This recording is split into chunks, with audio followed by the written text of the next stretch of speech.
महासागर प्रस्तुत जलसमृद्ध विदर्भ 2035। नमस्कार। दैनिक महासागरच्या जलसमृद्ध विदर्भ 2035 या कार्यक्रमाचा ज्या ठिकाणी आयोजन करण्यात आला, विशेष म्हणजे या कार्यक्रमाच्या माध्यमातून अनेक कार्य करणाऱ्या, सामाजिक कार्य करणाऱ्यांना पुरस्कार देखील देण्यात येतात। आपल्यासोबत सरिता खाकरे मॅडम आहेत। मॅडम, खरं तर हा कार्यक्रम अतिशय गरजेचा आहे। विदर्भाचा पाणी प्रश्न कधी न संपणार आहे। काय वाटतं, काय करायला पाहिजे?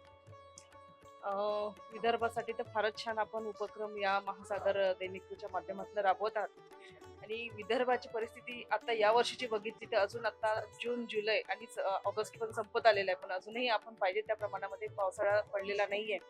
आणि आता सप्टेंबर महिना फक्त एक आपल्या हातामध्ये राहिलेला आहे। या महिन्यात जर पाणी पडलं नाही तर आपल्याला प्यायला सुद्धा पाणी मिळणार नाही।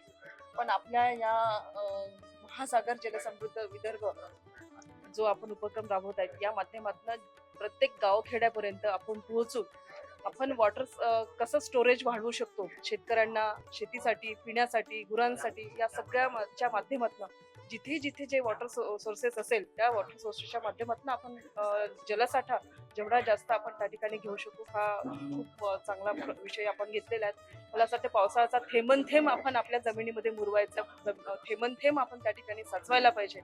आणि आपल्या माध्यमातून, आपल्या महासागरच्या माध्यमातून हे अतिशय चांगला उपक्रम आपण या ठिकाणी घेतलेला आहे, तो होईल हे निश्चितच। अगदी, पण जलसमृद्ध विदर्भ करण्याकरिता खरोखरच खूप जास्त प्रयत्न करावे लागणार, कारण इथला शेतकरी आत्महत्याच्या प्रमाणामध्ये विदर्भाच्या शेतकऱ्याचा जास्त मोठा सहभाग आहे। काय वाटतं?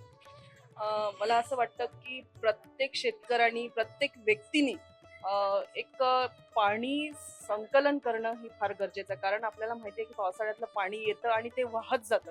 ते शेतातलं असो किंवा घराचं असो किंवा गावातलं असो, हे पाणी वाहत जात आहे आणि ते समुद्राला मिळतं, ज्याचा आपल्याला काहीच उपयोग होत नाही। ते आपल्याला पाणी थांबवायचं आहे आणि जमिनीमध्ये जिरवायचं आहे, मुरवायचं आहे। आपल्या घराचं पाणी पडणार हे आपल्याच घरामध्ये, आपल्याच आजूबाजूला मुरवायला पाहिजे। ज्या पद्धतीची राजस्थानची परिस्थिती होती आणि त्यावेळेला सुद्धा प्रत्येक घरामध्ये मोठे मोठे जलसाठे असायचे, जे पावसाळ्याचं पाणी वर्षभरासाठी ते साचवून ठेवायचे आणि ते पिण्याच्या पाण्यासाठी ते उपयोगात आणायचे। तसंच शेतीसाठी सुद्धा, शेतीमध्ये पाणी येतं आणि अति पाणी झालं की आपण ते शेताबाहेर नालीद्वारे काढतो, पण तेही शेतीचं पाणी आपल्या शेताच्या अवतीभोवती मुरायला पाहिजे। याच्यासाठी उपाययोजना, यामध्ये सहभाग तुमच्या आमच्याने घेऊन चालणार नाही, तर प्रत्येक शेतकऱ्यांनी, प्रत्येक व्यक्तीने यामध्ये, या जलसमृद्धी कार्यक्रमामध्ये उतरायला पाहिजे।